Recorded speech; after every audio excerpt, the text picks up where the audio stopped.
And then we move into Space Gum. Space Gum. Space Gum, which was our version of Vaporwave. Vaporwave. So Macintosh Plus changed my musical life forever.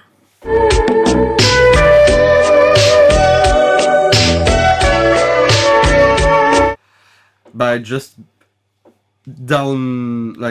pitching down and slowing down a sample of a very retro song and making it sound like completely alien. Yeah. And I just wanted a section where we just recorded something and slowed it down and pitched it down, but reaching the pitch and the tempo that we desire, which is that of the song. And so we had to record everything higher in pitch and higher in speed in order to get to the right tempo and the right pitch with that kind of uneasy, weird, drunken feel.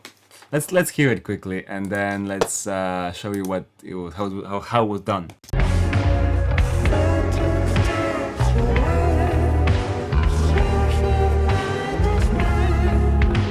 And the vocals as well, we had to record them higher. Something like that.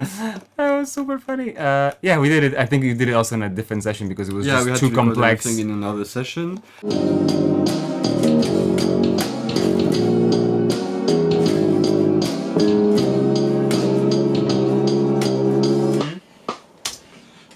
C'est tellement chouette quand ce sera ralenti.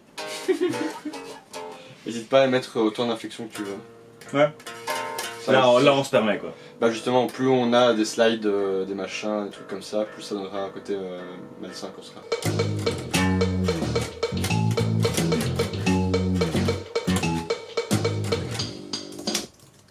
Ouais, c'est bien ça. C'est bien? Ouais.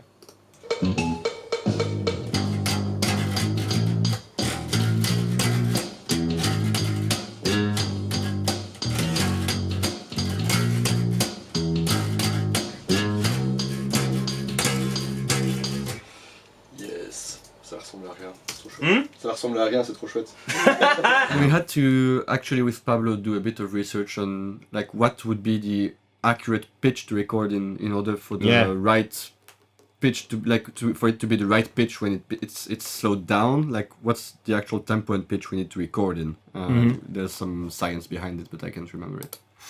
I don't think this was ever used. 14 steps away, source of my dismay. It wasn't bad.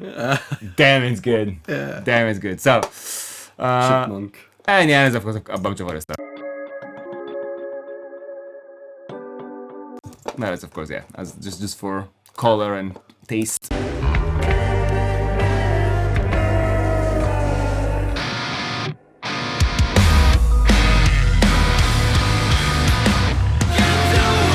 Alright, can you tell us why this is Rick and Morty? Yeah, because that's the Rick riff and the Morty vocals, which is a very smart way of naming that section. Very lore. There's a lot of lore to this song. For sure. In terms of Rick and Morty stuff. La fin ça allait, le début j'étais pas dedans. Alright, allez, une dernière alors. Which I actually think that this is the absolute best version of this riff in its totality. I was talking about groove earlier that I like the best, but this is the best version of this riff. Yeah. Because those vocals really make it into a song part. Yeah, it's more a bit catchier. It's a very leprosy way of playing that riff, which was very like conscious. Okay. That very like finding the right chords and playing a very staccato without a noise gate.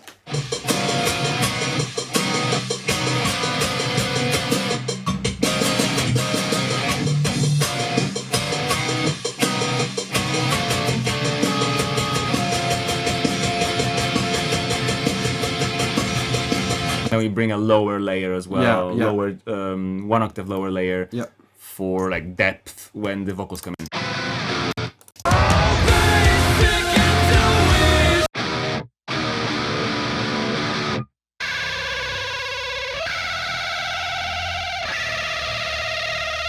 Ring modulator. No, not very even? fast vibrato.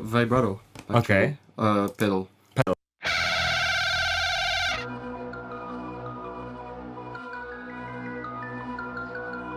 I see a little throwback to the beginning of the song. Yeah, and throwback to what your bass is playing at the end of that section as well. Never heard it, right? What?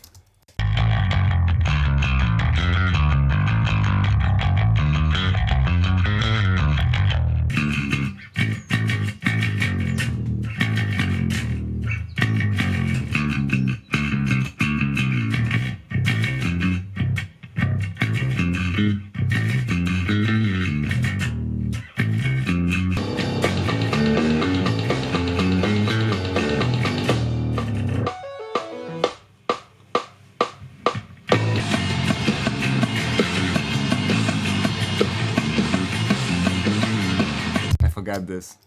I think it was Stockholm syndrome. No, I just don't want to know anymore. Yeah. Like that bass playing, as you were saying again, like it's a lead instrument part. Yeah. That doesn't get heard as a lead instrument part, but creates so much tension. Yeah. Because it's very weird.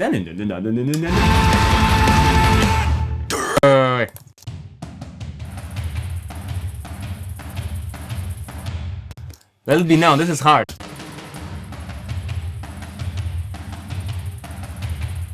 The tambourine, I mean, not the drums. Yeah, this is cool. And like, just listen to the final master. Let's listen for the tambourine.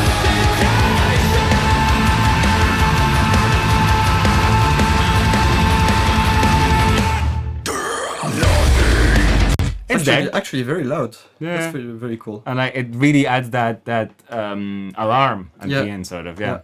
All right, bird person. Finally, something we can make a song of. Yeah, we argued about what is a good riff. I think that's the only good riff in the song. Oh yeah, I agree. It's very simple, and that's a riff we recorded. Like we recorded the sweep picking thing and the chugs separately because it needed two very different tones. Because the chug and the tremolo thing needs to be very chunky and heavy. And it wouldn't work well with the sweep picking thing, so we recorded those parts separately.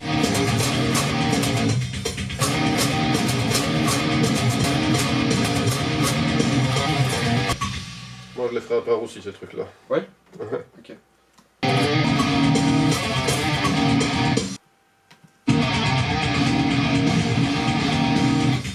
Explique encore la même chose. Oh bah non, on l'a dit. Ça devient de plus en plus simple, Omnerod.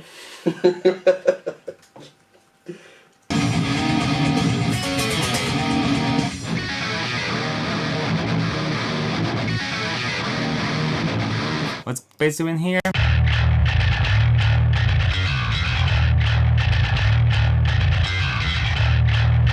Yeah, that's a bitch as well. Yeah, that's not easy. And then really big Anthony stuff. Nothing to steal and no one to save. No mouth to feed and blind. There's nothing to see or blind. There's nothing to fear. So we really wanted a super brutal delivery. As you can see, we selected the brutalist word from from each take. And there's our friend Shachar as well, again. Yes. No!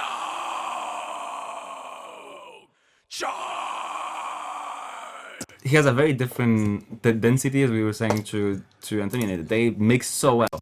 No! There's nothing to hear but child. There's nobody near. Yeah, really works. Different mid-range in the vocal. Very different. So, good one. And now we go into the weirdest part of the song, I think. Appropriately named Mr. Me6.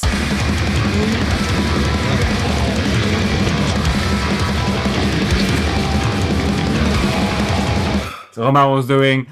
1, 2, 3, 4, 5, 6, 7, 8, 9, 1, 2, 3, 4, 5, yeah. Because I actually had to count those signatures while recording this. Il va falloir que je dise des nombres, hein. Écoute. Ah, on n'écoutera pas. Tu connais tout par cœur? Oui. Choisis.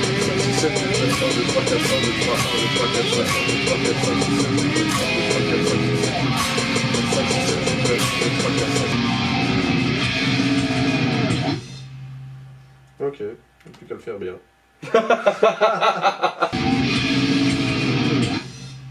Tu vois, c'est malade. Ça sonne malade. Ça sonne evil. Ça sonne malsain. Parfait.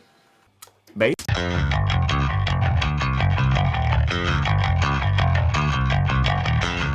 So lucky for you, that's a polyrhythm. So you're playing the same loop over and over again. You don't have to remember the time signatures. The guitars though.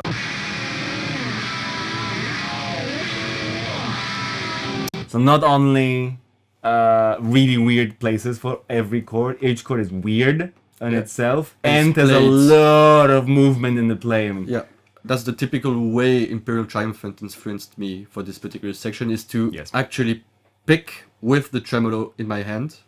So you can always move. So there's always movement. Yeah. And it's a very useful way of creating uneasiness. Because there's less control, but it's Yep. also more random, more spontaneous. But both sides kind of sound the same. Yeah. So I failed it's, in really, that it's the same movement. yeah, Yeah. yeah. That's funny. Du coup là peut-être que je peux prendre la 6 cordes. Peut-être. Ça tombe bien parce qu'il faut un trémolo.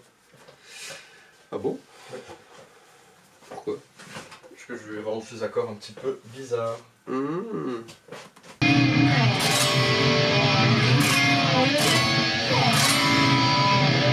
C'est un peu rigolo ça, non? C'est rigolo ça. Ouais. And then we have some fun stuff here.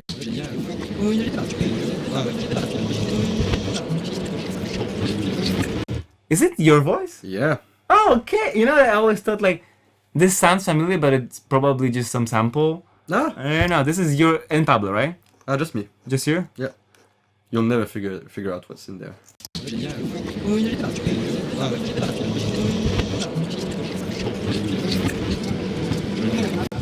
I would say you're reading something. Nah. No. No. No. Is there a conversation with someone? Not just me. Just you. God damn it. Yeah. Maybe you're reading the lyrics. No. Because I think you're speaking French. Yeah. All right. Mhm. It'll be a mystery forever. Yeah. So listen to those drums, man.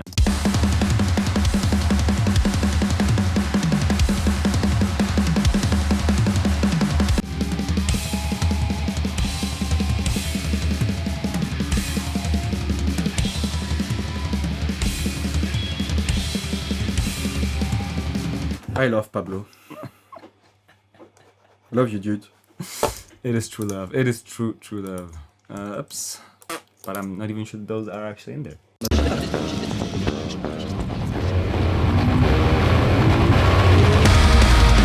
Ah, that this Rise, is- man. Actually, just the DI of the guitar, and then fading in the wet, like the actual The amp and cab. But this is just the DI at the beginning.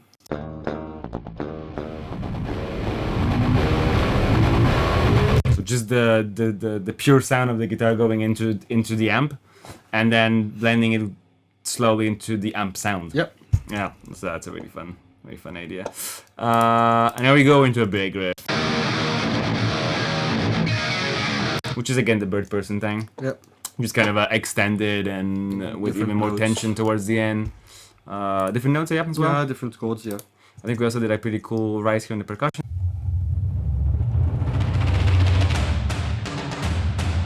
I remember this is also why Pablo is so amazing, because he's actually a classically trained percussionist. Yep.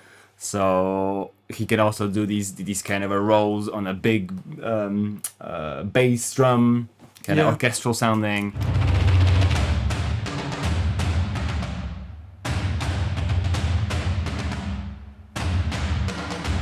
Here we have one percussionist playing both the accents and the tick-a-dum. I imagine that was Pablo, and then you playing only the accents. Bam, bam, bam, bam. That's why you have this kind of left and right thing going on. Just adds to the general bigginess of the thing. Yeah, some cool synth.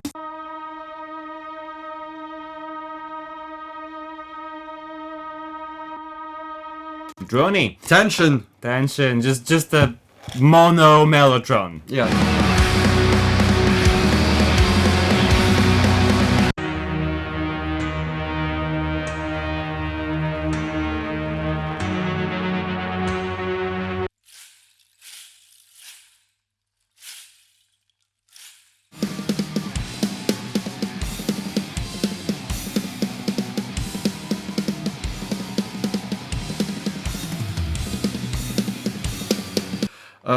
Same approach as the first Mr. Mystics, but a bit more simple in terms of rhythm and more defined in terms of notes, but kind of a callback to that section. Yeah.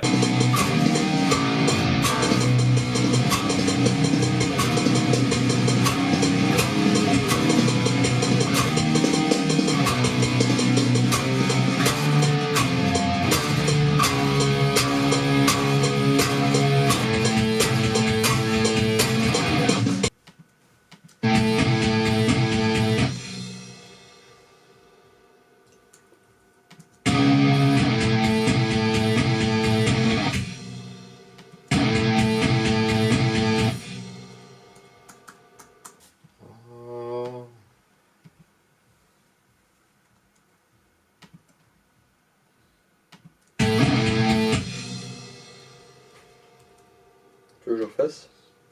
Non, je sais pas ce que je fais. Je ne sais plus ce que je fais. J'avais l'intention de faire un truc et puis j'ai oublié. I really go into this chorus.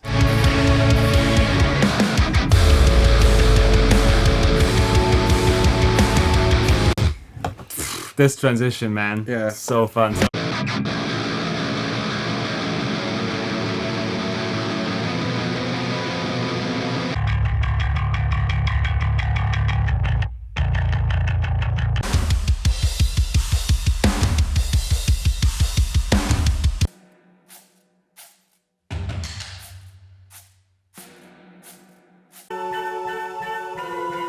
Wait, that's a cool one. So here maybe vocals would be really interesting when we go into the second section. Yeah, so first thing maybe to say here is that it was maybe the only or one of the only sections in the entire album where I consciously decided to leave a lot of room for the vocals.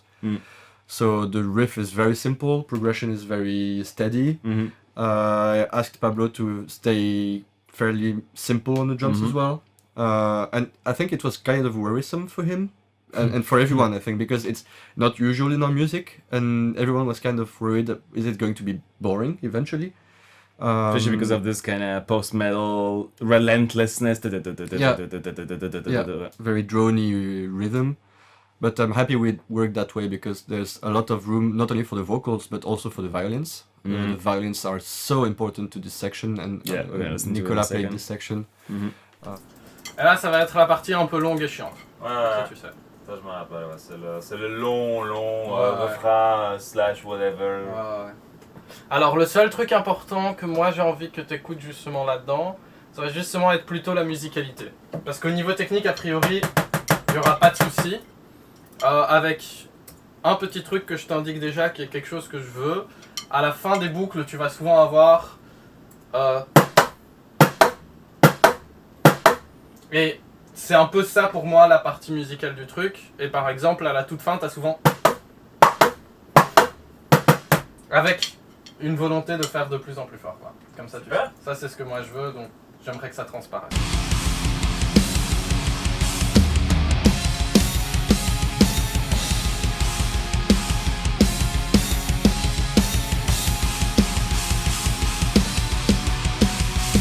Il y a plusieurs choses. De un, je pense que le fait d'avoir ce tapis continu de double,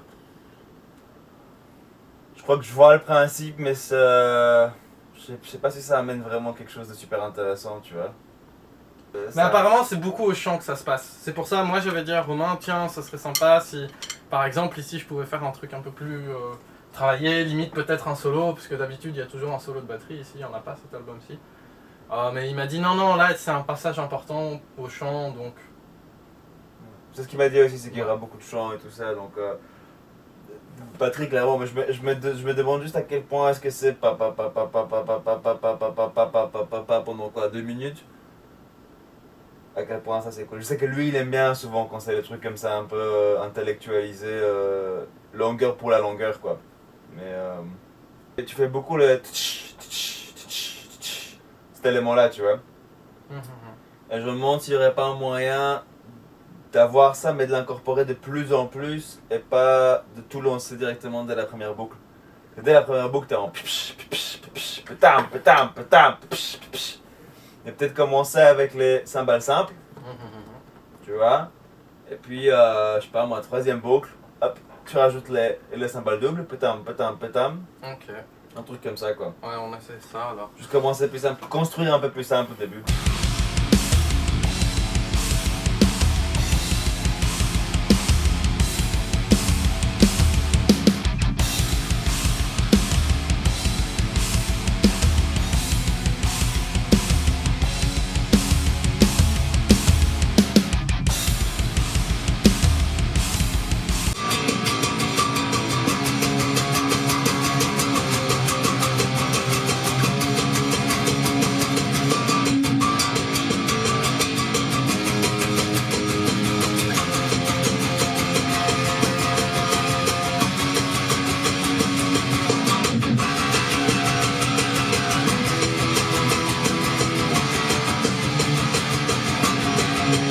On peut faire les trucs à part, là. Attends, là, t'es... Ouais, on peut. Qu'est-ce qui marche mieux?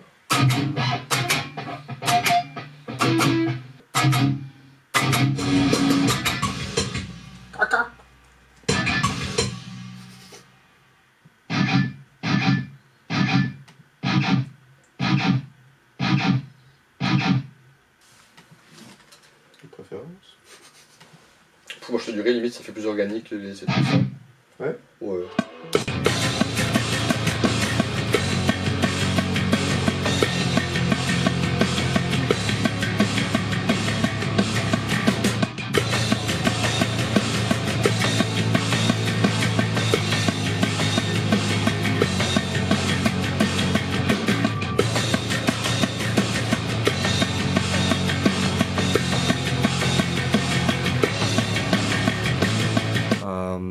Yeah, I think for me this is one of the two emotional climaxes on the album.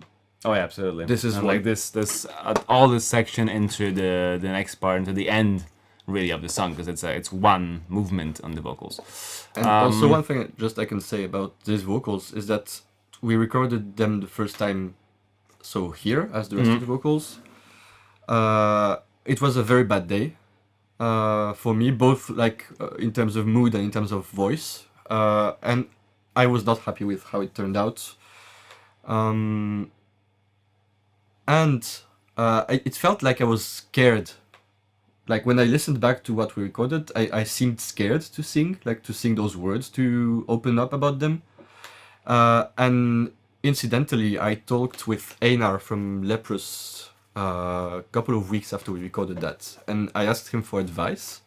I was like, there's this very important section for me I'm not happy with, but I'm not sure yet if it's the take that isn't good or if it's just me being uncomfortable about me being vulnerable. About that whole part existing. About it existing and me sounding so vulnerable.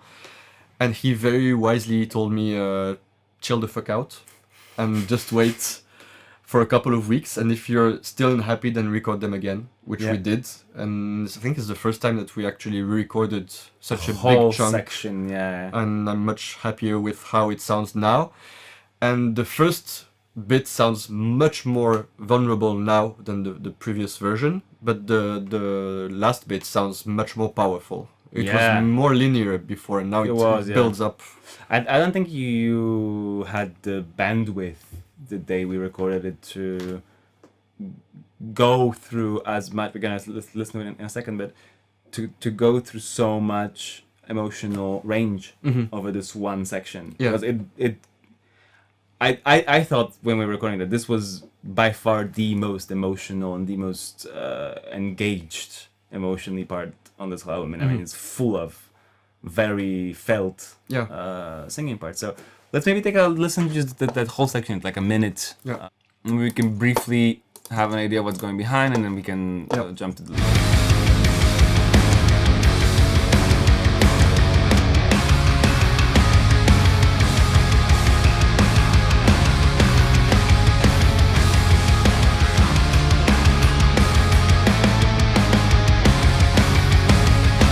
classic Pablo. Yeah.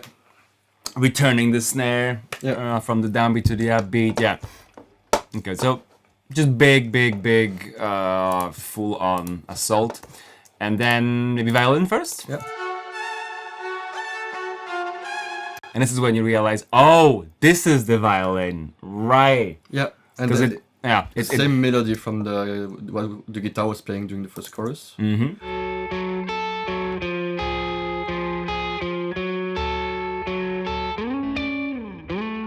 So on guitar it's pretty banal, but on violin.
This.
I feel it's almost criminal that we ruined this beautiful performance with everything that's around it. I was just listening, like, this is a good mix. We should release. We should just release just violin, this, just violin mix.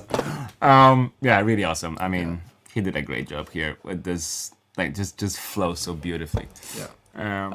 Let's listen to the vocals here. So, this is the whole thing. Maybe. Yeah, let's start here. That's good.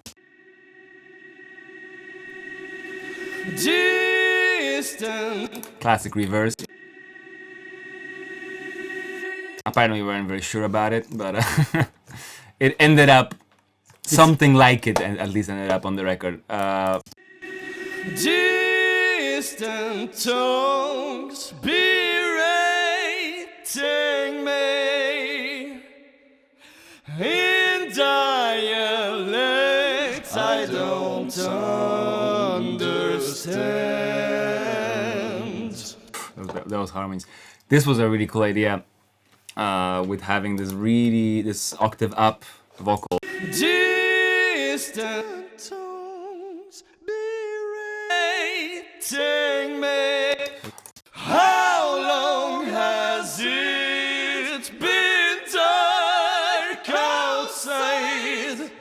Yeah, the outside that kind of goes out of sync there. Really cool, and then I thought it would be over within a year. Yeah, very important harmony here. This is...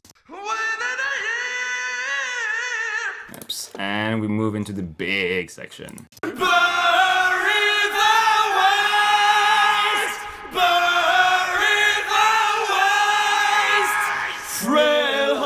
I love the notes that appear from just mixing different layers. The notes that are not there Yeah, that can appear. Yeah. Because we have these two.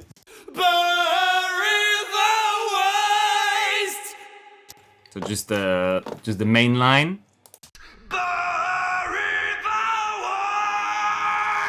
Same thing, but really angry.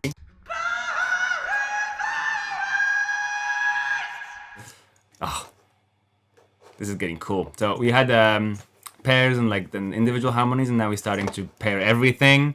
We're becoming bigger and bigger and more dense and dense. Frail hearts and noble minds, the defects in my design put me to the test. Stand upon my chest, colors turned to numbers, my truth now concealed in the crowd. At last I get to. Oh, this is cool. This is real cool. Yeah. It was a bit weird like how this transition worked here, and it was really hard to do in one take and keep the intensity and the emotion and all that. But with this coming in, at last and then allowing for that main take to just continue from there on. ground I get to take. At last, I get to take my chances. Yeah. Yeah. And also the lyrics kind of they don't suffer from being interrupted at that particular moment. No. I get to take my chances could very well be the beginning of that line. So Mm-hmm. it's kind of a pet peeve of mine to have like different voices sing part of a sentence that should be sung as a whole. Really? Yeah, I hate it when it happens. And so I was kind of not sure about this, Yeah, but I remember that. Yeah. for this particular like at last it's not like detrimental No, to it just the line. it really works. That last bury the waste. Stand upon my chest, put me to the test. Like the There's doubles here. this big thing. This was probably the hardest vocal line in the entire record. I remember struggling so much with this one. The going from chest to fry and stay melodic. Like the things at the bottom ones. Put me to the test. Oh, I remember. Yeah, we tried a bunch of stuff. We tried. We tried we so tried much. clean notes. Yeah. Which kind of didn't add much to the part. No. I mean, didn't they? They weren't enough. Yeah. I think Then we we started tried, with trying that, and I just couldn't do it. Yeah, which so was then really we hard. tried a lot of other stuff, Yeah. like maybe only fries. Yeah. But then it was really hard to pitch them from this low. Put me. Like this, da da da da, and then on the higher note in the phrase you could do it, yeah. but then that was hard, and then I was like, okay, well, you have to Yeah, we just flip have to, in the middle of the sentence. Yeah, and we tried to comp it as well, and it Yeah, just didn't work. Combining, like selecting the best parts Yeah. from different takes, and then it just really jumped weirdly Yeah, because you needed that ramp. Put me to the test. Stand upon my chest.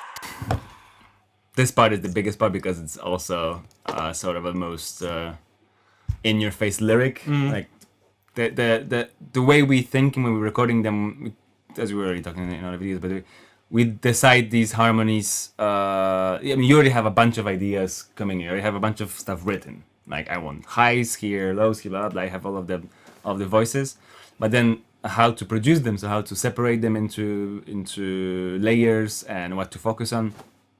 We kind of just decided on the fly, and a lot of at least my decision-making process in it is which words, which sentences need what type of underlining. yeah. At last, I get to take my chances and become one of them, shedding loneliness by remaining alone, spending my days burying the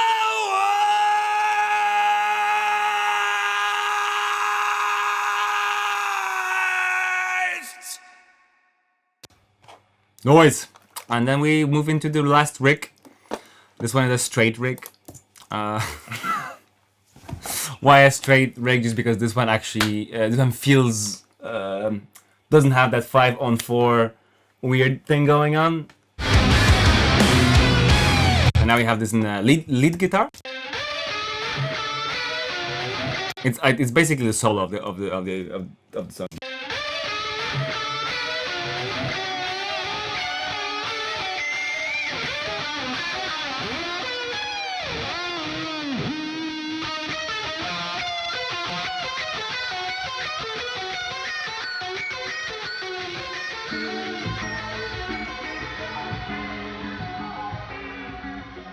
Call back to the outro to Spore. Yep. What is here? There's some really cool percussions. I think this is actually the same thing as.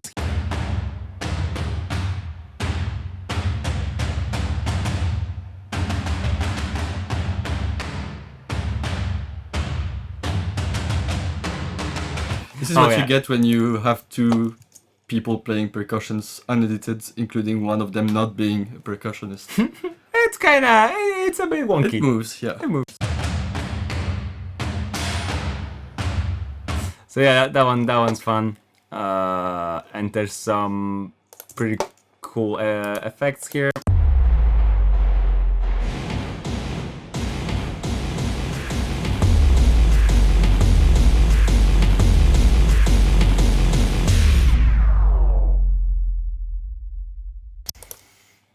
Jazz.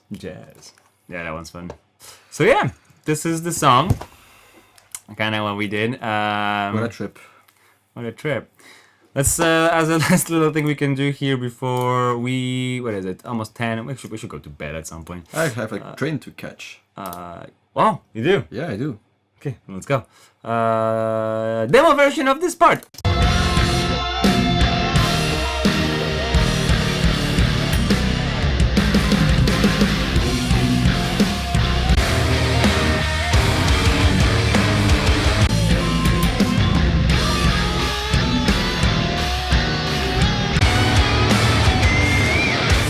So okay.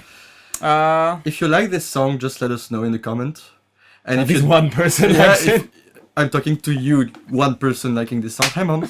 No, my mom doesn't like this song. I wouldn't be surprised if she did. I think she told me that's like her least favorite on the album. Yeah, that's right. But if you don't like the song, and I'm genuinely curious about this, let us know why. Yeah. And we have no ego whatsoever, so we won't be offended. We're just really curious about what's not working for you with this one. See you next time for Towards the Core. Towards the Core. Yeah.